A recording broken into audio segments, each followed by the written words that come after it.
Meus irmãos, o tema que a gente vai abordar é muito delicado e por isso eu conto com a vibração de vocês. Porque aqui, nessa plateia, deve ter gente ou que ainda está muito depressivo, ou que já pensou em se matar, ou ainda pensa nisso. Aqui, desencarnados, estão irmãos nossos que, no momento de fraqueza, não conseguiram resistir a um convite nefasto e saíram da vida física, mas que já sabem, porque estão aqui desencarnados, que Deus nunca desiste, jamais, de nenhum de seus filhos. E essa é a mais consoladora das mensagens que o Cristo nos traz no seu Evangelho, com a sua própria presença em nosso mundo, indo até o final da sua tarefa, fazendo um sacrifício que nos exime de qualquer outro ritual ou sacrifício, já que uma vez Ele mesmo fez a grande caminhada e a grande jornada que nos inspira. Porque em período de crise, os seres humanos por dentro entram em processos de crise, para entender por que tem aumentado os casos de suicídio e de depressão no planeta inteiro. Traduzindo, nós temos uma crise quando o modelo antigo não serve mais, mas não tem um modelo pronto para substituir. Jorge nos falava do modelo de família. O modelo de família do passado, da minha educação, por exemplo. Nós somos de uma geração de educação Wi-Fi. Você sabe que rede Wi-Fi é quando você acessa a internet sem fio, né? A minha educação era assim. A minha mãe olhava a 100 metros e eu entendia o que ela queria dizer. Essa família funciona hoje em dia? Mas a família de hoje em dia está funcionando? Entende? O modelo antigo não dá mais por conta e o novo não está funcionando. Crise. Nós temos isso na fé, nas ciências, na sociedade, na cultura. Vamos pegar um traço de deslinho cultural. Vou citar o que Kardec faz uma pergunta aos espíritos. Por que quando analisamos a história humana, nós temos uma impressão de que, ao menos do ponto de vista moral, ao invés de avançar, recuamos? Pergunta inteligente, como sempre, as que ele faz. Porque, materialmente, a gente avança. Moralmente, é que é a grande questão. E os espíritos respondem, engana, e se observares bem, verás que a humanidade avança. Mas, às vezes, é necessário que o mal chegue ao extremo para que o homem sinta a necessidade do bem e das reformas. Entenderam? Chico Xavier disse que, conversando com Emmanuel, escutou dele que, nesse período de transição mais crítico, muitos irmãos nossos que estavam sem encarnar no planeta teriam uma oportunidade de voltar aqui, para fazer o que a gente chama de uma recuperação.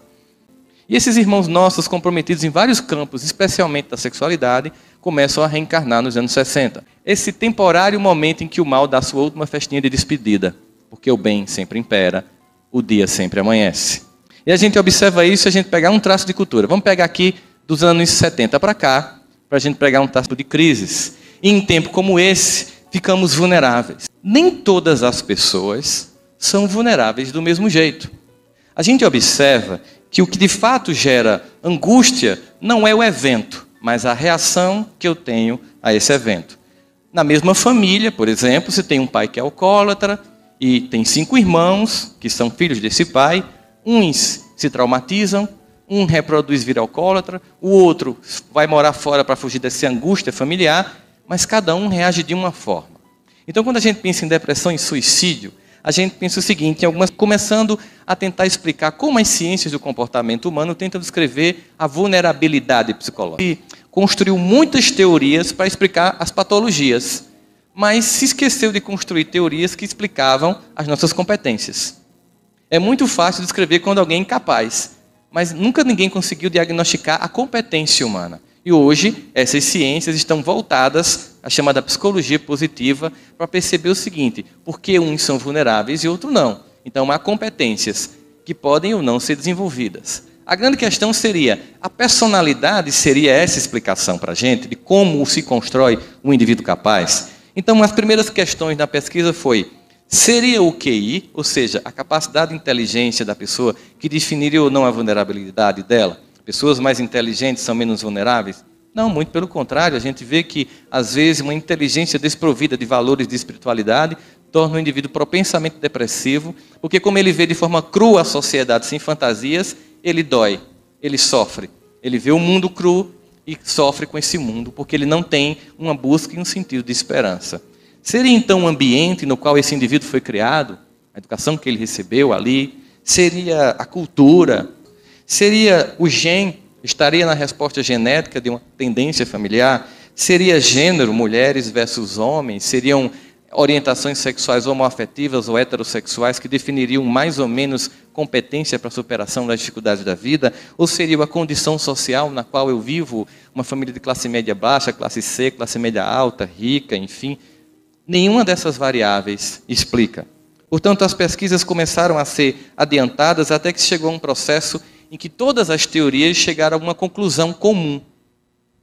E é interessante isso, porque a gente sente, quando Kardec começa na construção da terceira revelação, a construir 3 aspectos, ciência, filosofia e religiosidade, né, que é a espiritualidade, o aspecto moral, nós temos a ideia de que a ciência está se encaminhando para a descoberta daquilo que já foi aventado pelos livros sagrados, mas que houve um distanciamento por causa da perseguição do conhecimento humano.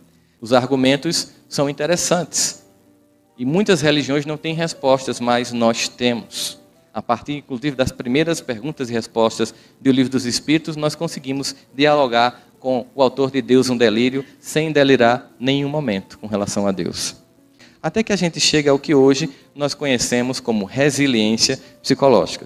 É um conceito da física que diz que resiliência é a capacidade que um material tem de voltar para o estádio anterior depois de sofrer uma pressão. Imagine que seja um trauma infantil.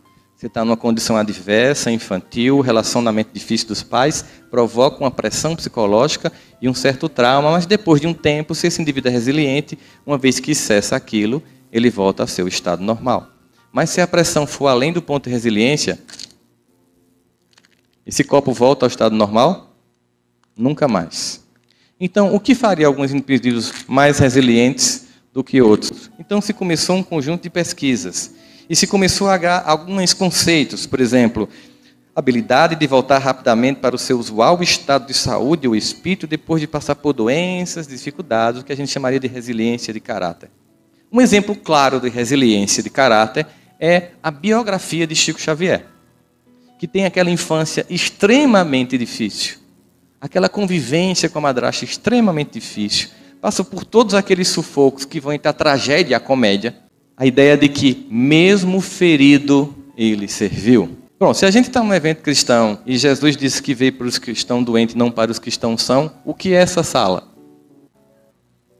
Uma sala de espera de emergência. Tem indivíduos mais doentes e menos doentes, concordam comigo? Geralmente, aquelas pessoas que trabalham ativamente no movimento espírita são os mais doentes. Porque o paciente que passa mais tempo no hospital está na UTI. Concordam comigo?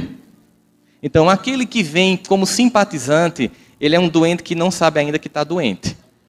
Não é que ele esteja bom. Quando a gente vem, seja ao buscar o Cristo, a gente tem um primeiro movimento que precisa para se relacionar com este que é o nosso modelo de comportamento. É a humildade de reconhecer a nossa fragilidade. E o fantástico é perceber a grandiosidade de um Deus que, mesmo diante de tanta imperfeição, de tanta incapacidade, nos ama profundamente, porque, ao contrário de nós, limitados e infantis, que enxergamos as nossas incompetências e sombra, Deus sabe do projeto luminoso que tem para a vida de cada um de nós aqui. Porque Ele nos ama particularmente. E mesmo quando faltam em nós palavras, Ele conhece os nossos pensamentos. E Ele diz, tal ciência é tão preciosa que eu não alcanço de tão alta. E esse Deus que nos ama profundamente, sabe que na nossa trajetória de crescimento, só há um olhar de doçura e misericórdia. Você vê aquelas crianças bem pequenininhas, no pré-escolar, brincando, se pintando, mordendo uma a outra. Você imagina que é um bando de bárbaros se matando? Ou você sorri pela infantilidade e percebe ali o germe de um ser humano que vai crescer? A gente consegue olhar até com doçura uma criança mordendo outra. É assim que Deus olha para a gente. Com a doçura de perceber crianças que irão amadurecer. Só que hoje as pessoas têm pressa. As pessoas querem respostas rápidas. Certa feita, um professor ouviu o seguinte do pai: será que não dava para tirar essas cadeiras e deixar o curso mais rápido, para o meu filho tornar um engenheiro mais rapidamente? Ele disse, sim, claro, é possível. Depende de que filho o senhor quer ter. Como assim? Por exemplo, para se ter uma melancia, bastam 6 meses. Mas para se ter um carvalho, são 100 anos. As pessoas querem rapidez, elas querem cura, elas não querem se deprimir, não querem ficar triste. As pessoas hoje chegam procurando um profissional de saúde e dizendo o seguinte: eu estou chorando muito. Aí eu pergunto, por quê? Meu filho morreu de acidente semana passada e eu queria deixar de chorar. A senhora está brincando comigo? Porque a senhora não quer viver a dor da separação momentânea de um filho? Um amigo meu chegou, endocrinologista, e disse: eu não vou mais ser endocrinologista, cansei. Por quê? Os pacientes não querem mais emagrecer. Não quer não, eles querem ser emagrecidos. Eles chegam para mim e dizem: eu como isso, isso e isso, não vou abrir mão, doutor, agora eu passo um remédio para emagrecer. Então ninguém quer se deprimir, ninguém quer ficar triste, ninguém quer respeitar o fluxo da vida, que como as marés, ora avança, ora recua. Ora nos convida à exposição, ao contato, à brincadeira, ao lúdico, ora nos convida à auto-reflexão, a refazer caminhos, e isso implica uma certa angústia, uma certa dor, de se reconhecer, de se ver dentro de si algumas sombras incômodas. Mas essa paralisia da culpa, que gera o estado depressor em muitas criaturas, e que pode chegar a um estágio tão profundo, que gera um sentimento de que a única solução seria desistir da existência, é uma estratégia. Nós sabemos que em todos os quadros emocionais e de adoecer de um modo geral da alma humana, aqueles irmãos com os quais nós tivemos conflitos e provocamos dores e angústias horríveis, eles se aproveitam desses momentos para ampliar o sentimento quando não são a causa primária desse sentimento. Mas ainda há o fato de que, uma vez feito o trabalho de desobsessão, e aquele irmão, que é o grande objetivo da reunião, e não quem chega obsediado, é socorrido, o indivíduo continua mal, porque ele não se perdoou. E o convite mais fantástico no processo de cura é um convite de perdoar-se, para a construção de uma mente focada naquilo que tem que ser mudado, e não naquilo que foi feito. Se você está errando até aqui, simplesmente se culpar e se justificar é perda de tempo. Se você está errando até aqui, olhe para o alto e diga: Pai, o que queres que eu faça?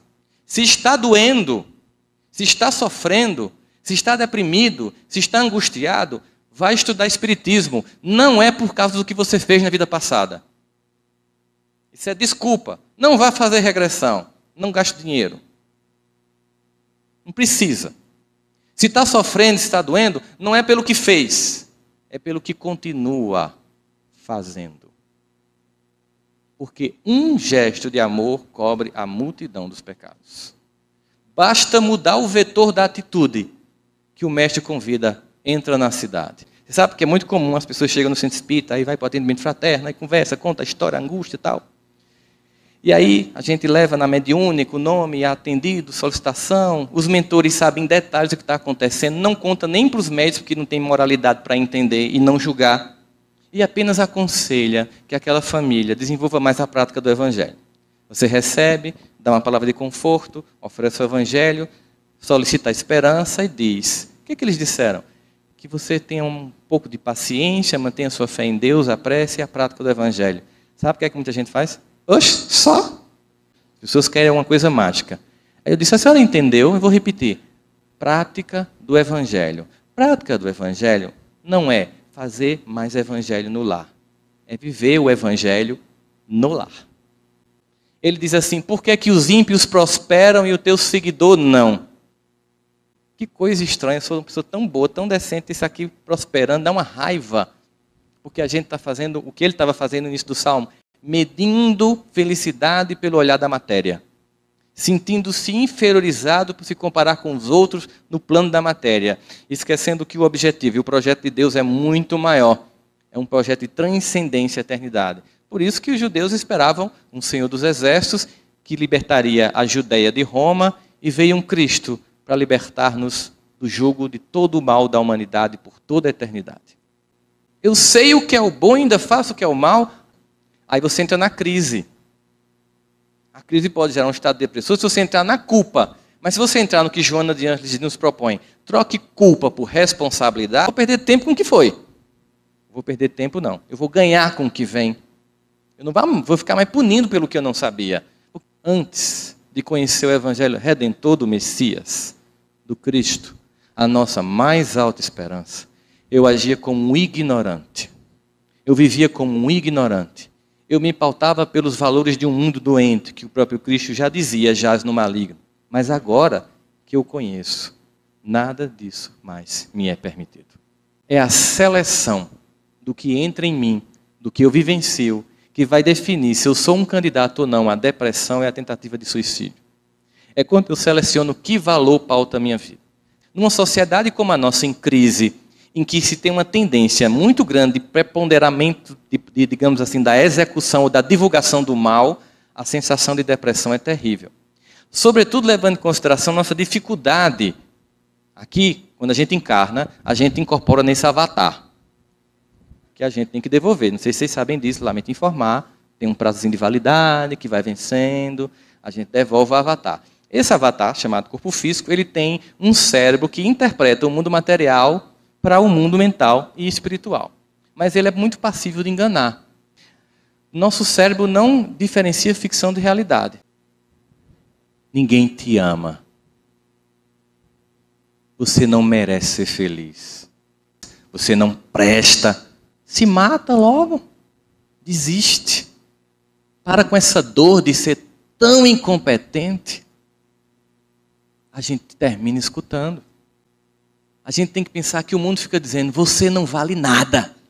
Mas Jesus diz, mas eu gosto de você. Porque a relação de Deus conosco, nessa representação simbólica deste filho amado dele, é que Deus não nos ama se nós formos assim. Se nós darmos orgulho à família, Deus nos ama apesar de. Porque Cristo é o protótipo daquele que nunca desiste. Que é assim que nós devemos ser com os nossos, mas sobretudo conosco mesmo. É ouvir essa mensagem e dizer, eu sei da minha imperfeição, mas o amor de Deus transcende minhas incompetências e me possibilita me resgatar. Porque eu estou aqui pela misericórdia infinita de um Pai, que tanto me ama, que nem me faz lembrar do mal que eu fiz, para que eu tenha o mínimo de paz para recomeçar. Que é capaz de me colocar na família do meu algoz ou da minha vítima, para transformar ódio em amor, que jamais quer se afastar. Por isso, não escutarei a trama que diz que eu sou incompetente, que eu sou incapaz, que eu não presto. Eu vou me concentrar num processo sereno de autodescobrimento. Joana nos diz o seguinte, o ser consciente é aquele que nem se culpa, nem se justifica, apenas se transforma. Às vezes, essa disciplina nos leva à dor. Dor jamais entendida por Deus como punição. Dor sempre percebida pelo ser que é puro amor como o último dos recursos para que o filho mude o caminho. Essa dor tanto pode ser física, como uma doença orgânica, como pode ser interna, com uma doença emocional. Essa dor está a nos anunciar a necessidade de mudança de roteiro. Está a nos convidar para mudar a forma como nós estamos gerenciando a vida. Existe um grande caminhar que nos convida a estágios de adoecer para acordar a consciência. O que é indicado nestes casos? É que a gente perceba o que nos provoca angústia. E o que foi interessante notar nas pesquisas sobre comportamento humano foi descobrir um padrão. A angústia humana sempre tem uma base, a comparação. Sempre que eu estou mal, eu estou me comparando com alguém. Sempre que eu estou angustiado, eu estou me comparando com alguma situação. Isso implica dizer que eu deixei de focar a minha própria vida para focar a vida do outro. E isso é angustiante. Porque existem milhares de pessoas melhores do que a gente em tudo. Mais bonitas, mais inteligentes, mais evoluídas, mais ricas. E nós temos uma infantil capacidade de apenas analisar quem está por cima. Eu tinha uma paciente que tinha uma depressão profunda e uma vez ela chegou para mim no consultório E ela tinha assim um monte de gente que ela detestava. Porque às vezes a depressão é tão profunda que você fica tão amargo que ninguém quer estar perto de você. Você é a pessoa mais carente, tudo que você quer é companhia, mas a sua forma amarga de ver e vivenciar o mundo é tão grande que você afasta todos de você. E ela tinha um monte de pessoas que ela não gostava. Ela fazia o curso de medicina e uma vez chegou para mim e disse: "Você acredita, estou com ódio daquela nojenta." Aí sentou. Aí eu fiquei: qual será? Ela tinha uma lista enorme de nojentas. Eu fiz: "É alguém que eu conheço?" "Não, essa é nova." Aí eu fiz: "E tua lista aumenta." Ela fez: "Você não sabe o que é que ela me fez?" Eu digo: "Então me diga, você acredita que essa nojenta, toda vez que vai apresentar um seminário, tira 10? Só para me provocar?" Eu já tinha percebido alguns comportamentos seus, mas esse particularmente eu não conhecia. "Qual?" "Você é burra."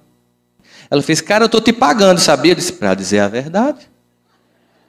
Um amigo seu jamais lhe chamaria de burra com força. Você não vai me bater, ainda vai pagar a sessão. Com força. Por que você está dizendo que é burra?" Porque quando a gente vê alguém brilhar, a gente se inspira, a gente aprende. E não lamenta a luz do outro. Acende a própria luz. Quando a gente vê alguém brilhar, a gente pensa: a luz que brilha nele vai brilhar em mim, porque sou filho do mesmo Pai. Quando você vê alguém brilhar, você comemora, porque aquela pessoa começou a conseguir algo que você brevemente vai conseguir. Porque você começa a perceber como Deus age no coração que se permite passar pelo seu amor. A ideia de concorrência, de olhar para o outro como um rival, de olhar para o irmão do lado como alguém que eu tenho que passar por cima no trabalho, isso gera angústia. Nós estamos aqui para conviver com as pessoas nesse desafio constante. E conviver com a pessoa mais difícil. Família é aquele lugar que tem hora que você não sabe como suporta estar lá. Mas, sobretudo, que você não sabe como pode viver sem estar lá. Por isso, quando a gente começa a diagnosticar esses sentimentos que nos faz sentir inferior, a gente pensa: eu preciso ser resgatado. Eu preciso acreditar em mim. Eu preciso olhar para mim com misericórdia e condescendência. A vítima. Alguém que não se responsabiliza sobre a própria vida e age. Alguém que encontra culpados para se sentir triste, mas não se responsabilizar e não agir. Alguém que não perdoa, não porque não pode, mas porque não quer. Porque quer continuar na condição de coitadinho. Enquanto a gente está assim, nada acontece. Porque Jesus pergunta: queres que eu te cure? Tem que haver uma disposição íntima nossa. Uma vontade pessoal de curar. Uma vontade de se sentir capaz de ser amado por Deus. De um Deus que jamais desiste. Nós precisamos ter paciência com a nossa própria existência. Precisamos ter foco com a nossa própria vida para perceber que esse amor é mais transcendente do que a gente pode imaginar. Eu lembro dos muitos momentos na minha vida em que eu pensei em desistir. Eu lembro das muitas vezes que a angústia tomava conta de uma forma tão forte que eu achava que a melhor solução era sair do cenário da terra. Mas ao mesmo tempo me vinha aquela sensação clara: eu não posso desperdiçar a oportunidade que eu recebi. Quando eu comecei a equacionar algumas situações de perdão na minha vida, ao perdoar meu pai, finalmente eu percebi que eu nem direito de perdoá-lo tinha. Porque eu não tinha direito sequer de odiá-lo. Porque pelo fato de eu estar aqui, não importa tendo sido ele ou não competente na tua tarefa que ele tinha que ter cumprido, só o fato de eu estar aqui, pela vontade dele e da minha mãe, já gera uma dívida impagável. O que me só cabe ser reverenciar a eles. Sou eu aqui o resultado de um homem e de uma mulher, filhos de mais 2 homens e 2 mulheres, meus avós, nessa constelação que permite voltar à Terra para fazer algo diferente. Permite voltar à Terra para receber um novo convite. Permite voltar à Terra para ser um trabalhador da última hora, como todos nós somos. No momento de crise, de angústia, de desespero, em que almas inteiras perdem as vidas pela desesperança. E lembrar: nunca estamos sós. E lembrar: Deus jamais desiste de nós. E lembrar: Jesus está no leme. Toda essa angústia temporária passará. Toda essa dor temporária cessará, porque um dia novo irá amanhecer. Estamos aqui construindo uma nova aurora e recebemos hoje um convite, hoje nessa existência.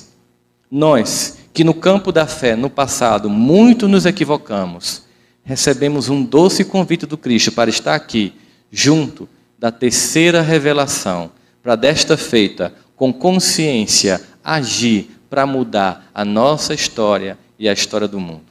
Não nos cabe o sentimento infantil do desespero, da angústia. Nos cabe o sentimento de resgate. Que possamos entender quando Cristo diz que somos, sim, a luz do mundo e o sal da terra. Porque o nosso brilho não nos pertence. Porque entendemos quando Paulo diz, já não sou eu quem vive, é Jesus quem vive em mim.